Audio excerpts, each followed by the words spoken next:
Our feelings follow our thoughts predominantly. In recovery, for me, some 40 years ago, I first heard the phrase, "Be careful of your stinking thinking." And at the time, I didn't think I was particularly negative. I was kind of young and thought I was pretty good. I didn't think I had any real attachments. Now I know I had many attachments. The phrase used there is denial. I was in complete denial because I would be upset when things didn't work out the way I wanted them to. And I would be reactive. And I had such strong opinions about everything. So when we come into gatherings like this and we learn how to heal our lives and learn how to find happiness and fulfillment within ourselves rather than relying on external people or places or things to be a certain way, there's a detachment, but it's lighter. You're loving yourself, you're pretty cool, you're letting things go as they go.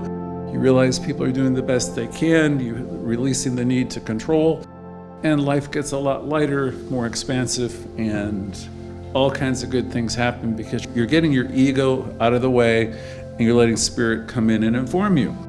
Emerson would say the universe is always wooing you, and it will woo you, it will give you guidance if you can get what he said, your bloated nothingness out of the way.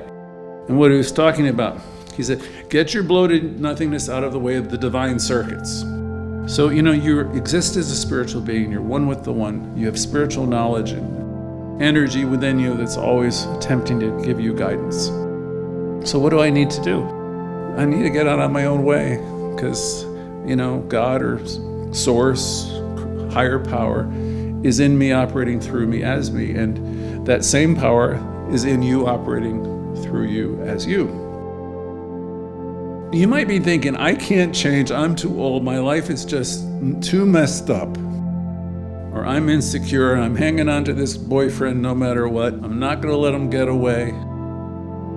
You might say, yes, I'm insecure, but I have this job and I'm not gonna do this, I'm not gonna do that. And you might be thinking, my health isn't good enough for me to do anything, and I'm too old and I'm not good enough. And you might be thinking, I'll never be successful. I've always failed. I'm too young. I'm too old. I don't deserve happiness because of all the things I've done. And you might be thinking, I can't stand this person.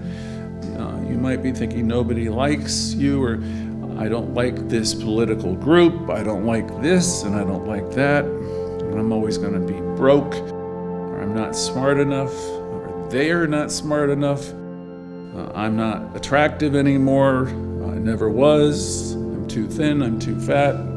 I'll never find love. I'll never be able to change.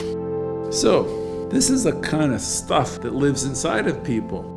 Louise Hay said the bottom line for everybody she's ever worked with is they don't feel good enough about who they are. And they just feel like they're not enough.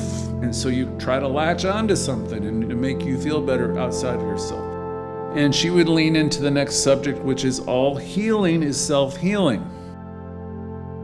I wanted to read a passage to you that was very important to me 42 years ago. Acceptance is the answer to all my challenges or problems today. When I am disturbed, it is because I find some person, place, thing, or situation, some fact of my life and relationships unacceptable to me. And I'm not going to find any peace or serenity until I accept that person, place, or thing, that situation as being exactly the way it's supposed to be at this moment. And it went on to say, nothing, absolutely nothing happens in this world. It actually says in God's world by mistake.